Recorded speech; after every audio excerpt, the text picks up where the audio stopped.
വായനശാലയെ കുറിച്ച് അതിന് ഏറ്റവും പ്രധാനപ്പെട്ട ഒരു കാലഘട്ടത്തിൽ കൂടിയാണ് നമ്മളിപ്പോൾ കടന്നു പോകുന്നത്. വായനാപക്ഷാചരണം ജൂൺ 19 മുതൽ ജൂലൈ 7 വരെ നടക്കുന്ന വായനാപക്ഷാചരണ പരിപാടിയിനകത്ത് നമ്മുടെ ഗ്രന്ഥശാല പ്രസ്ഥാനമായിട്ട് ബന്ധപ്പെട്ട ഒരുപാട് ആൾക്കാരെ നമ്മൾ സ്മരിക്കേണ്ടതുണ്ട്. ഓരോ സ്മരണകളും ഓരോ അനുസ്മരണങ്ങളും പഴയ കാലത്തെ കുറിച്ചുള്ള ഓർമ്മപ്പെടുത്തലാണ്.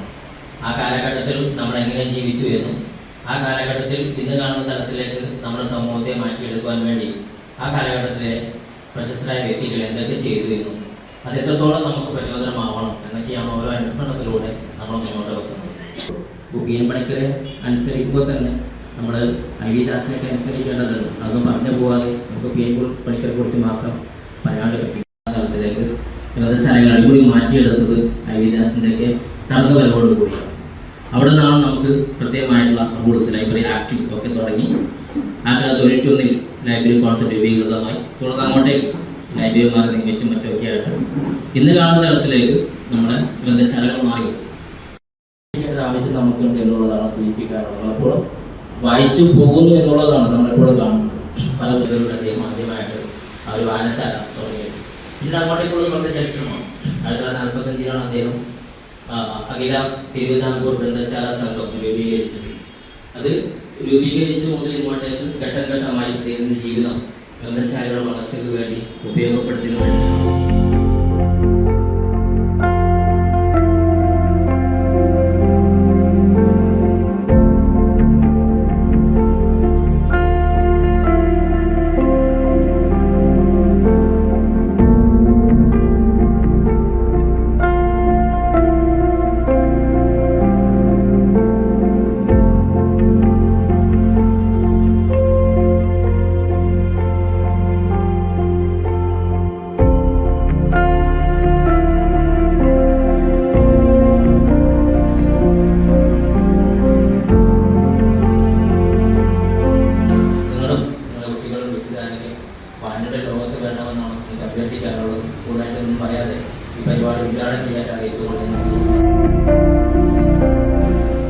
വായനയുടെ വർത്തമാനത്തെ കുറിച്ചാണ് നമ്മുടെ ഇന്നത്തെ ദിനത്തിൽ നാം സംസാരിക്കുന്നത്. പല ആളുകൾക്കും പുതിയ കാലഘട്ടത്തിലെ വായനയെ സംബന്ധിച്ച് പലതരത്തിലുള്ള അഭിപ്രായങ്ങളും ഉണ്ടാകും. പക്ഷെ എന്നെ സംബന്ധിച്ചിടത്തോളം വായന മരിക്കുന്നു എന്നൊരു വാക്ക് അവതരിപ്പിക്കുമ്പോൾ വായനയുടെ മരണം എന്ന് പറയുന്നത് അതൊരു വലിയ ആഴത്തിലുള്ള ഒരു മേഖലയായിട്ടാണ് എനിക്ക് തോന്നുന്നത്. വായന മരിക്കുന്നു എന്ന് പറയുമ്പോൾ വലിയൊരു സാഹിത്യമാണ്. കാരണം മരിപ്പം എന്ന് പറഞ്ഞാൽ മരണം ജീവികൾക്കാണ് മരണം. അജൈവമായ ഒരു വസ്തു മരിക്കുന്നു എന്ന് നമുക്ക് ഒരിക്കലും പറയാൻ പറ്റില്ല. അപ്പോൾ പുസ്തകങ്ങളിൽ അക്ഷരങ്ങൾ നിലനിർത്താൽ എന്ന് നോക്കുമ്പോൾ അജൈവമാണ്. പക്ഷെ മരിക്കുന്നു, വായന മരിക്കുന്നു എന്ന് പറയുമ്പോൾ മനുഷ്യനെ പോലെ ജീവികളെ പോലെ ജീവനുള്ള ഒരു വസ്തുവായിട്ടാണ് നാം വായനയെ സങ്കല്പിക്കുന്നത്. വലിയൊരു വായന മരിക്കുന്നു എന്ന് പറയുന്നത് വലിയ സാഹിത്യമാണ്.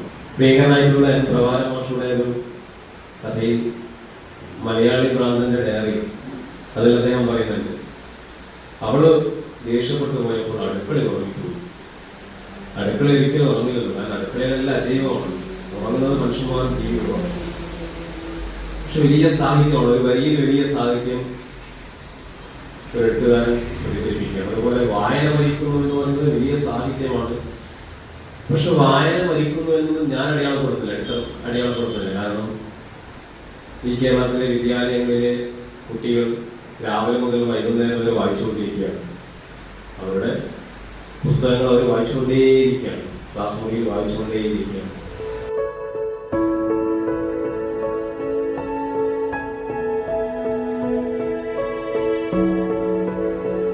പുതിയ കാലഘട്ടത്തെ വിശേഷിപ്പിക്കുമ്പോൾ അതിന് കുറച്ചുകൂടി ചേർത്ത് വെക്കാൻ വേണ്ടി പറ്റുന്ന പേര് സംവാദത്തിലാകുമ്പോൾ നിങ്ങൾക്ക് വിമർശനം പറഞ്ഞിട്ടുണ്ട്. പക്ഷെ ഞാനതിൽ അടിമയായിട്ട് പറയുന്നത് ആ പുതിയ കാലഘട്ടത്തെ ഒന്നുകൂടി വായിക്കുന്നത് ഒരു ഉപഭോഗ സംസ്കാരത്തിന്റെ ലോകത്ത് നാം കുറച്ചുകൂടി കൂടുതൽ സഞ്ചരിച്ചുകൊണ്ടിരിക്കുകയാണ്. അപ്പൊ നമ്മുടെ ദൃഷ്ടിയും നമ്മുടെ ഉപഭോഗ സംസ്കാരവും എല്ലാം വർദ്ധിച്ചു വരുമ്പോൾ പുസ്തകങ്ങളും അതോടൊപ്പം തന്നെ പുസ്തകങ്ങളുടെ കൂട്ടങ്ങളെല്ലാം വായിച്ചെടുക്കാനുള്ള ഒരു കഴിഞ്ഞ കാലങ്ങളിലെ ആത്മാർത്ഥതയിൽ വലിയ കുറവ് സംഭവിക്കുന്നു എന്നത് യാഥാർത്ഥ്യമായി ഈ പ്രഭാഷണത്തിൽ സൂചിപ്പിക്കുക തിരിച്ചു പിടിക്കണം. വായനാ ദിനത്തെ കുറിച്ച് പറയുമ്പോൾ നമ്മൾ കേരളീയർക്ക് ഒരു കാരണവശാലും മറന്നു പോകാതിരിക്കാൻ നിർബന്ധമുള്ള പേരുകൾ രണ്ടെണ്ണം ഇവിടെ പറഞ്ഞു. പഴയ കവികളെ സംബന്ധിച്ച് ആശാനും ONV മൺമറഞ്ഞു പോയ അവരെ കുറിച്ച് സ്മരിക്കുമ്പോൾ ഒരു കാരണവശാലും വിട്ടുപോകാതെ പറയുന്ന ഒരു പേര് ചമ്മൻപുഴയുടേതാണെന്ന് ഞാൻ പറയും. ഒരുപക്ഷെ ചെറിയ വരികളിൽ തൻ്റെ ആശയം സാധാരണക്കാരെ സന്നിവേശിപ്പിക്കാൻ ഇത്രയേറെ കഴിഞ്ഞ മറ്റൊരു കവി മലയാളത്തിലില്ല. PM മണിയുടെ അനുസ്മരണവുമായി ബന്ധപ്പെട്ടാണ് ഈ വായനാ പക്ഷാചാരണം നടത്തുന്നത്. അപ്പം ഞാൻ ഒരുപാട് വർഷം മുമ്പ് തന്നെ ഈ PM മണിക്കറുടെ ആത്മകഥ വായിച്ചായിരുന്നു. ഇതൊന്നും ഞാൻ നോട്ട് ചെയ്ത് വെക്കുന്ന ഒരു സ്വഭാവം എനിക്കുണ്ട്. കുറേ ഡയറി ഉണ്ട്. ആ ഡയറിയിലെല്ലാം ഞാൻ തോന്നിപ്പിക്കാൻ വേണ്ടി നോക്കണം എഴുതി വെച്ചതാണ്. ഒരുപാട് എഴുത്തുകാരെ പറ്റി ഇവിടെ പറഞ്ഞു വരും. MD ചമ്മൻപുഴി, കുമാരനാശാനുമുണ്ട്. പലപ്പോഴും വിനയ് തോമസ് അടക്കമുള്ള എഴുത്തുകാരെ പറ്റി എഴുത്ത് വായിക്കുമ്പോൾ ഞാൻ അത്ഭുതപ്പെട്ടു പോവുകയാണ്. എങ്ങനെയാണ് തൊഴിലെത്തുമ്പോൾ ഇത് തിരിഞ്ഞിരിക്കുന്നത്? എനിക്ക് പറയാനുള്ളത്, നമ്മളെല്ലാം കാണുന്ന, നമ്മളെല്ലാം പാഠപുസ്തകങ്ങളിലൂടെയും മറ്റും അറിഞ്ഞ വളരെ പ്രശസ്തരായ എഴുത്തുകാരെ പറ്റിയൊന്നുമല്ല.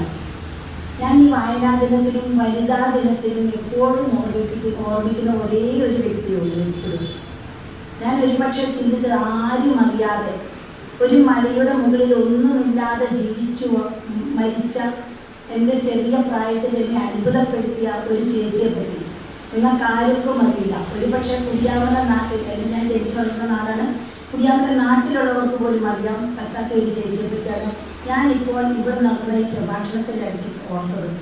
വായന എന്നുള്ളത് ഇന്നും തുടർന്നുകൊണ്ടേയിരിക്കുന്നു.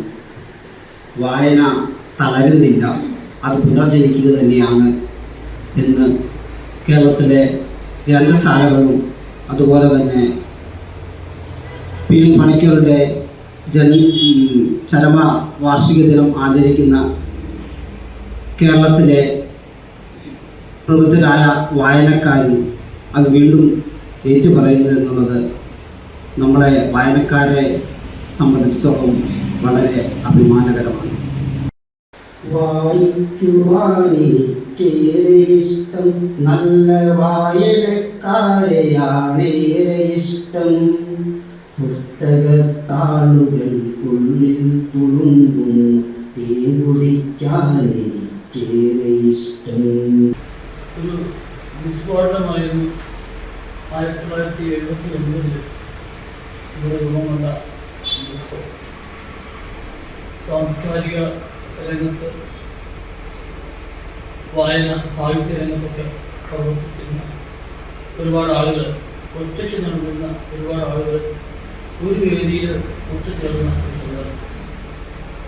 ആ 79 മുതൽ ഇങ്ങോട്ട് വളർച്ചയുടെ പടവുകൾ കയറി നമ്മൾ 2026 എത്തി നിൽക്കുമ്പോൾ നമുക്ക് മുന്നിൽ ഇപ്പോഴുള്ള ദൗത്യം 79 നമ്മളെ സഹായിച്ചതും നമ്മളൊപ്പം നടന്നതുമായ ഒരു തലമുറയിൽ വ്യത്യസ്തമായി പുതിയൊരു തലമുറയെ ഒപ്പം നിർത്തുക, ഒപ്പം കൊണ്ടു നടക്കുക എന്നുള്ള സുമകരമായ ദൗത്യം. ആ ദൗത്യത്തിന് നമുക്ക് ഒക്കെ ഒന്നിച്ച് ഒറ്റക്കെട്ടായി മുന്നേറാം എന്ന് ആഗ്രഹിച്ചുകൊണ്ട് വായന ഒന്നും മരിക്കുന്നില്ല. പക്ഷെ വായന എന്നുള്ളത് ഇന്ന് നടന്നുകൊണ്ടിരിക്കുന്നത്, അതിൻ്റെ ഒരു അനുവാദം പറഞ്ഞുകൊണ്ടിരിക്കുക. കാരണം പണ്ടത്തെ പോലെ ഒരു വായന കൂടുതൽ എനിക്ക് തോന്നില്ല. ഒന്നാമത് നമുക്കറിയാം, പുതിയൊരു കാലഘട്ടത്തിൽ പുതിയ തലമുറ ഇത് ശരിക്കും എല്ലാം ഗൂഗിൾ സെർച്ച് ചെയ്യാം.